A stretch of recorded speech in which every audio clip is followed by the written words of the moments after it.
Excellencies, ambassadors, and high commissioners,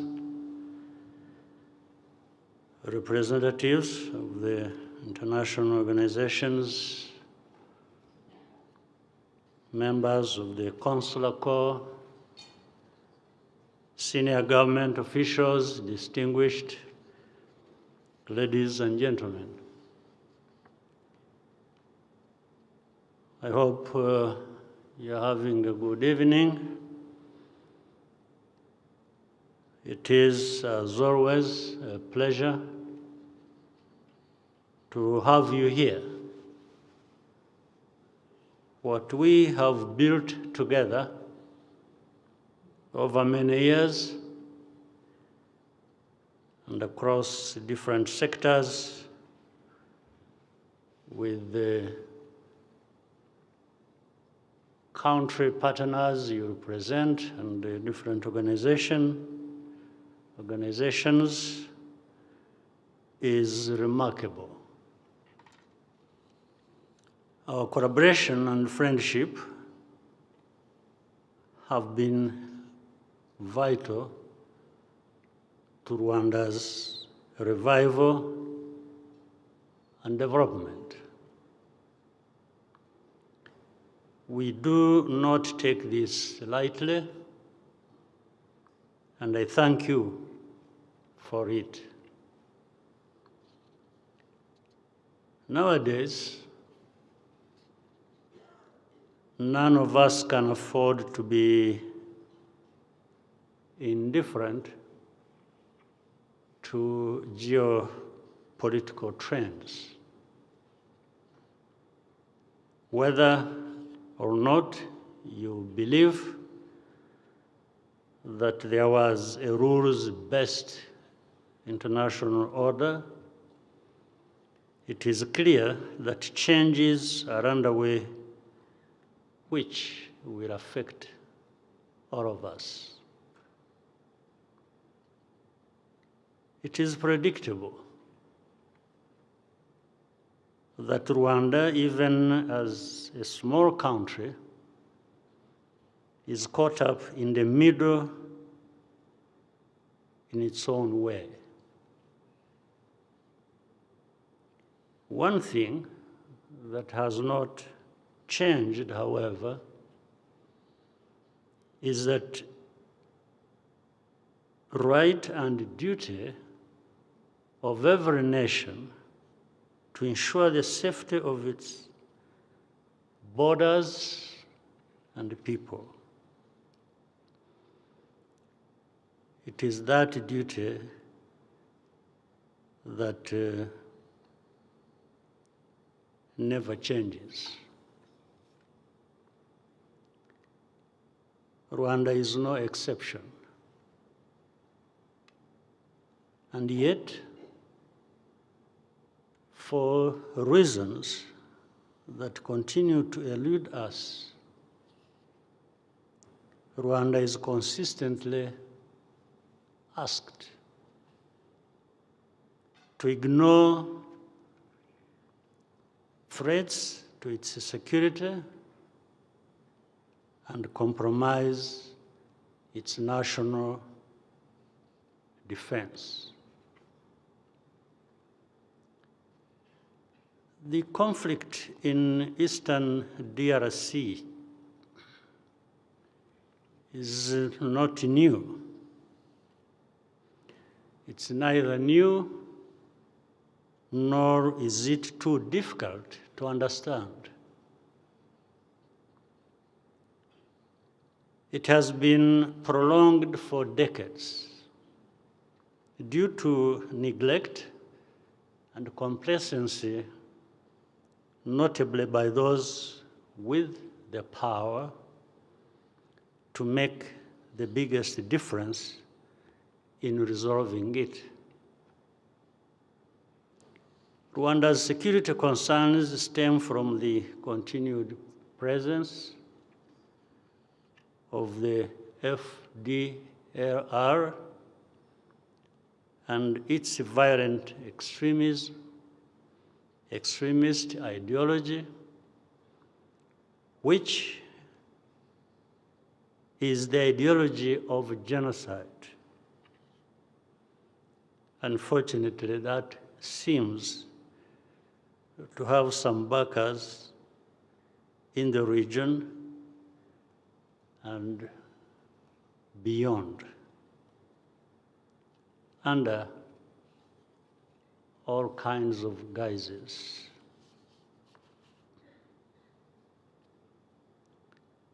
In the late 1990s, cross-border attacks by this militia from the territory of DRC claimed thousands of lives inside Rwanda. The Congolese government has provided political cover and financial support to FDLR and integrated this group into its military structures, from where it now operates with total impunity. They attacked Rwanda on multiple occasions.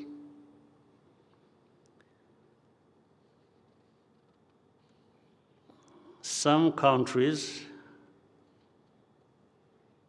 issued travel advisories as a result.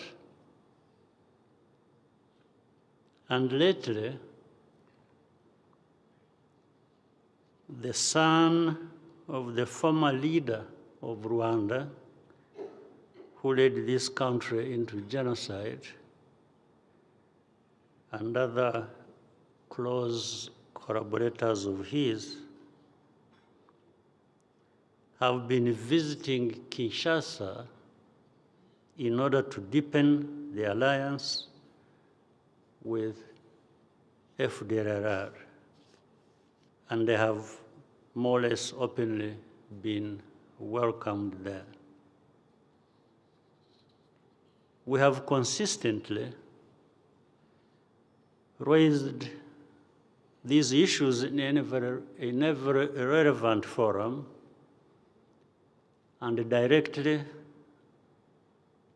to many of you here. But each time, the root causes and structural drivers of this conflict are dismissed in favor of short-term measures and interests.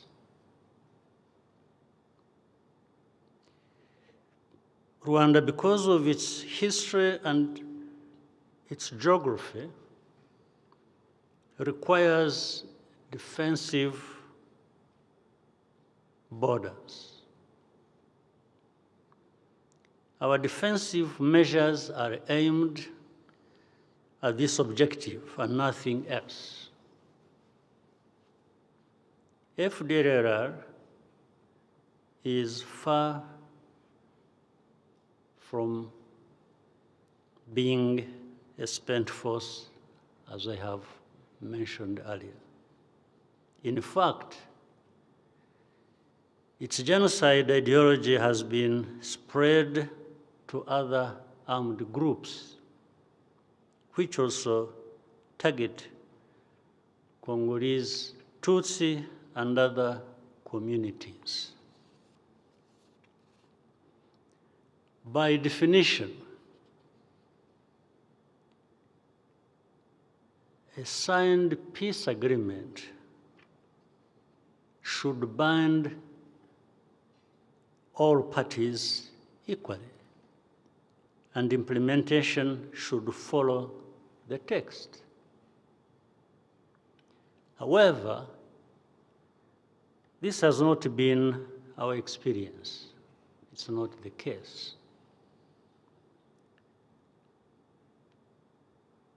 What we see instead is that one party is expected to carry almost the whole burden.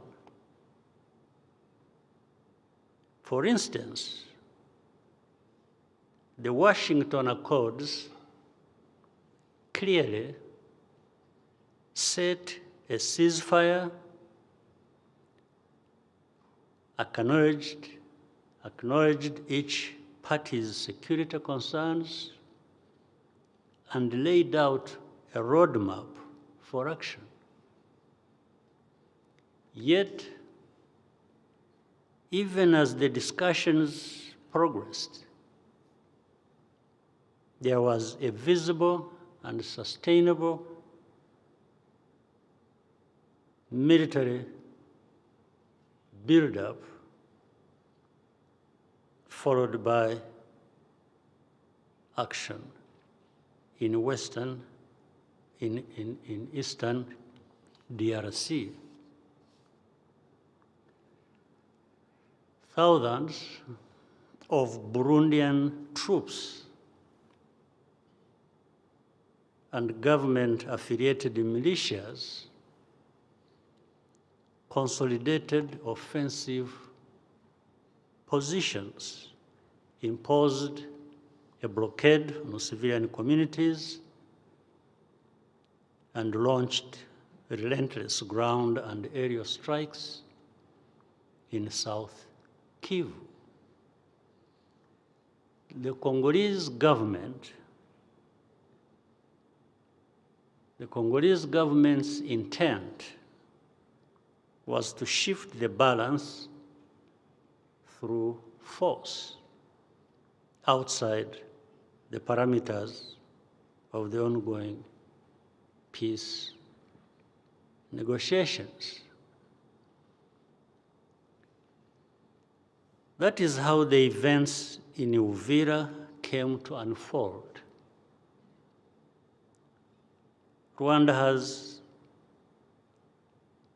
and had raised the alarm for months.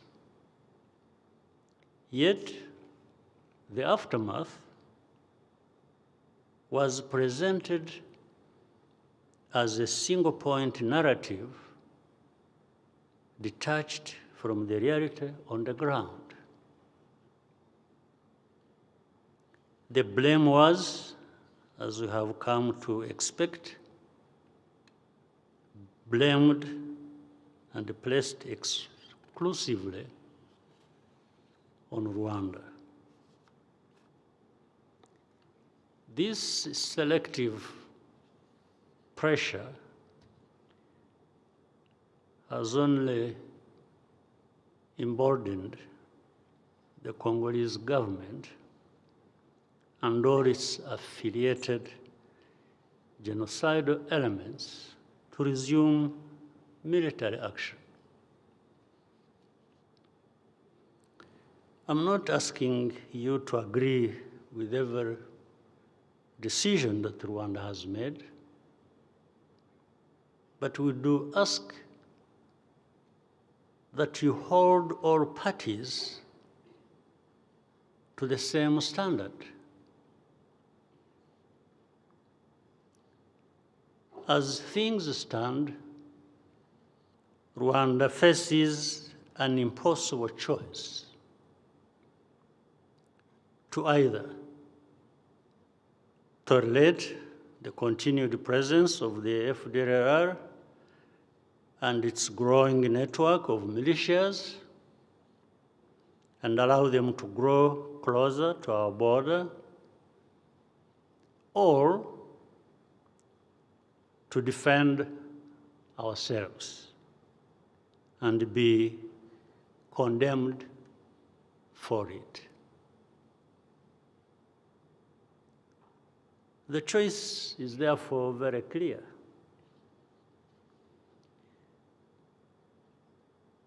In our position, would any other country make a different choice?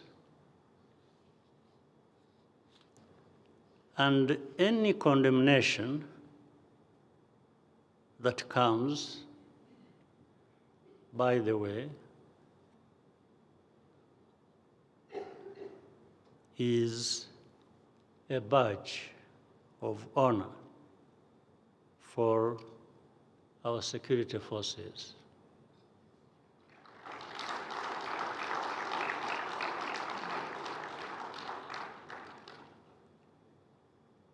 That honor is not something that can easily be washed away by rain or shine or whatever. It is part of us. It will remain so in good and bad times. But make no mistake, Rwanda wants peace. But we want a genuine and lasting peace on which we can build our future prosperity. We want to leave the bad politics of the past behind us forever. Rwanda is ready to lift its defensive measures in tandem with the DRC fulfilling its obligations under the Washington Accords. By the way, these accords I'm talking about, the Washington Accords, there are actually 3 parties concerned. The 2 are, 1, Rwanda, and DRC, of course. But the 3rd is United States, the country that hosted us, that brokered this process. They are part of it. So to have 3 parties to this process, and you expect only one to fulfill its side of obligations, I'm not sure what we should expect from that. And so that's where we are, in a sense, caught up in that.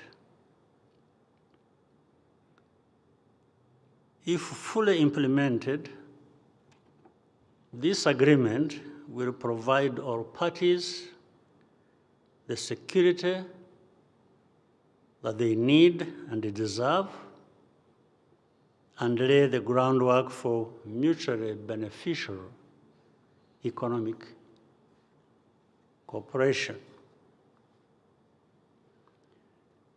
Many of you here have worked with us for a very long time, and you know that you can trust us. We are reliable. We say what we do, and we do what we say. Our partnerships have borne fruit precisely because we have had an effective security policy in place continuously for the past 3 decades.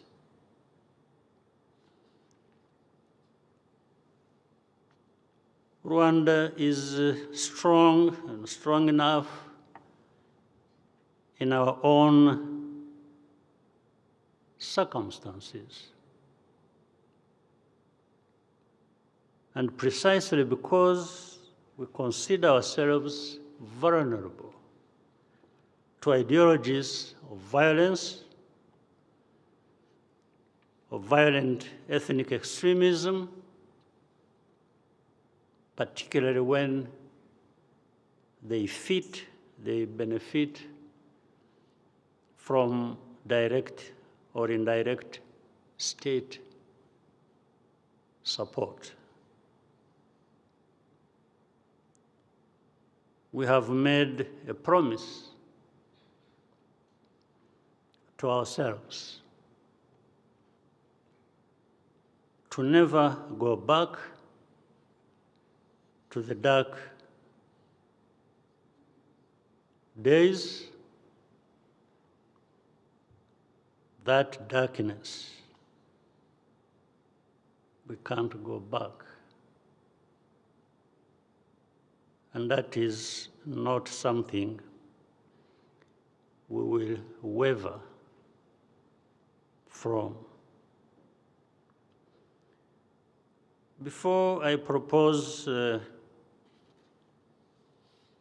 toast, I had a few things in addition to this, that I wanted to share with you.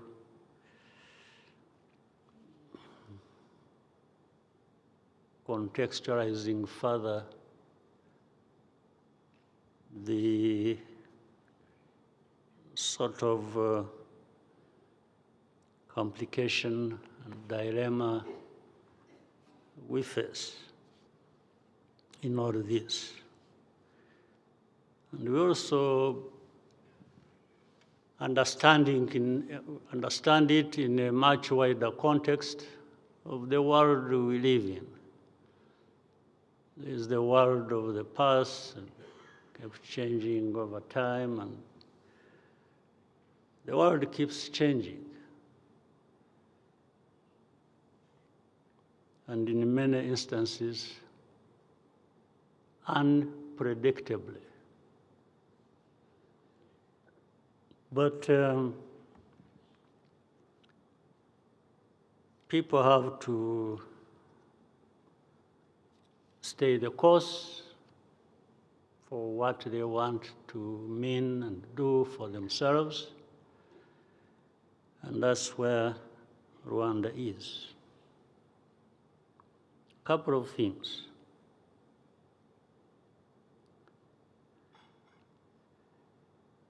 Do you know those moments when you had to rest of your sleep?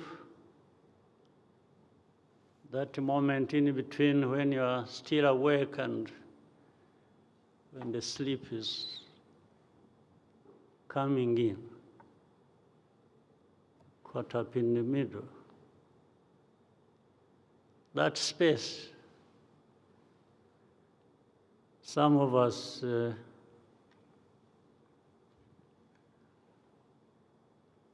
encounter people in our thoughts, and we have conversations. It's not dreaming, it's not in between. Some of those moments, I met some people, and they brought up this subject.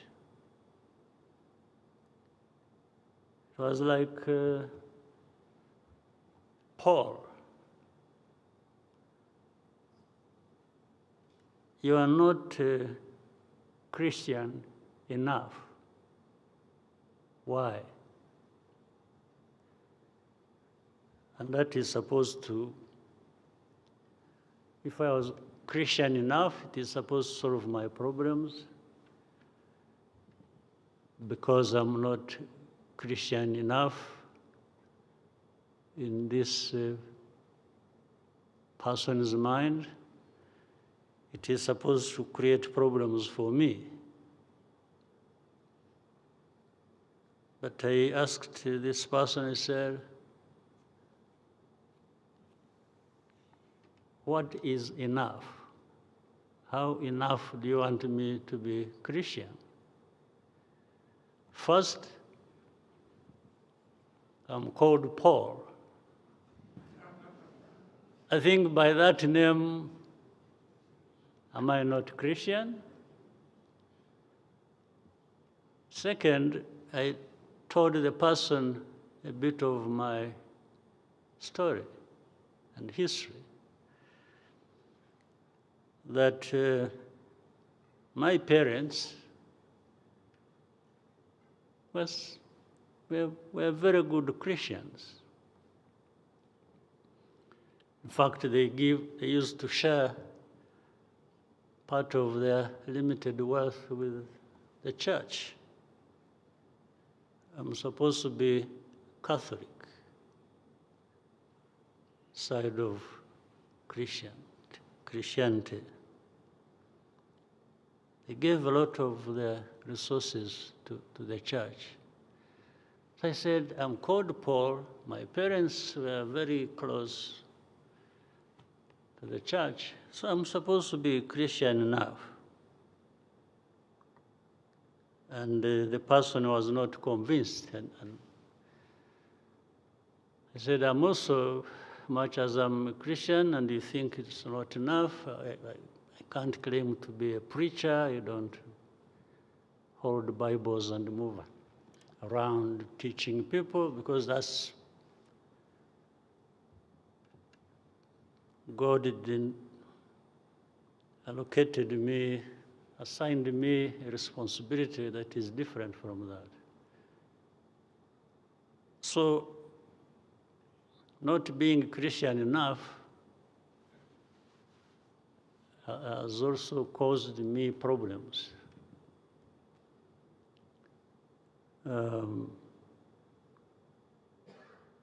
But I said, I have seen people who, I was telling that person, who claim to be that level of Christian that I am not.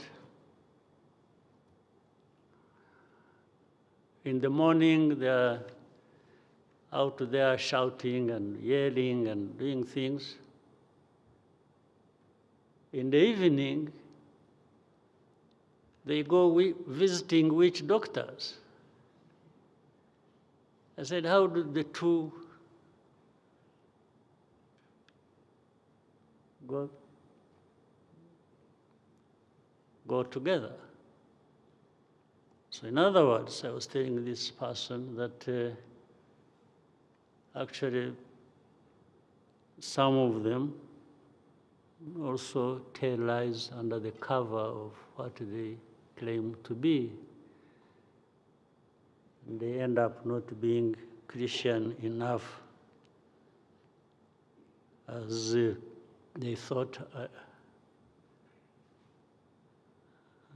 I was, meaning not Christian enough. So that is something they needed to think about. No pretense, no, and everyone should be what they want to be. And there are other measures you can use to test the value of people. Then, in another conversation, it was, okay, put aside the Christian part. Your country, Rwanda, is not wealthy enough. You don't have $2 don't have enough of the resources that the world needs, whether they are minerals or forests or all kinds of things. So then I said, okay, but do I also have to face penalties for not being wealthy enough?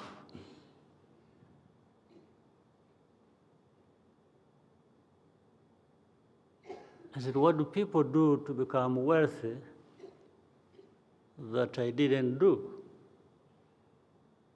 that constitute an offense? First, I was told I was not Christian enough. Second, I'm being told I'm not wealthy enough, meaning my country.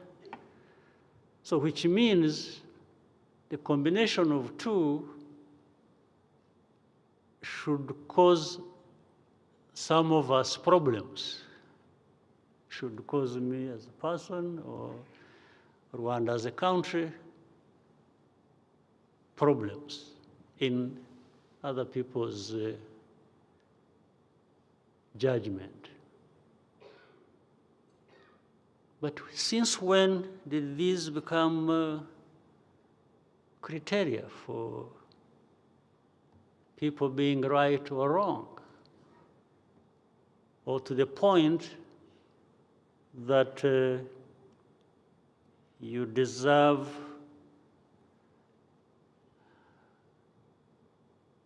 no attention from anybody. In fact, I wish I didn't get attention from such a people. That's so good. It means you do your business, I do my business.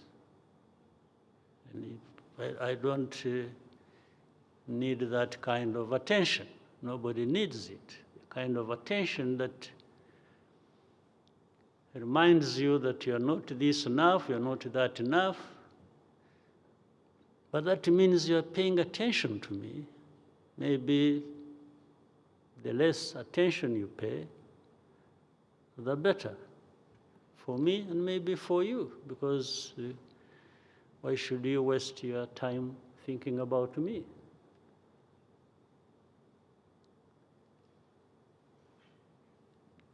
Right. As I continued, one evening I was bored and consulted some of these agents of AI, the artificial intelligence, put in some thoughts and questions, and I won't tell you what I was asking. I'll tell you the answer.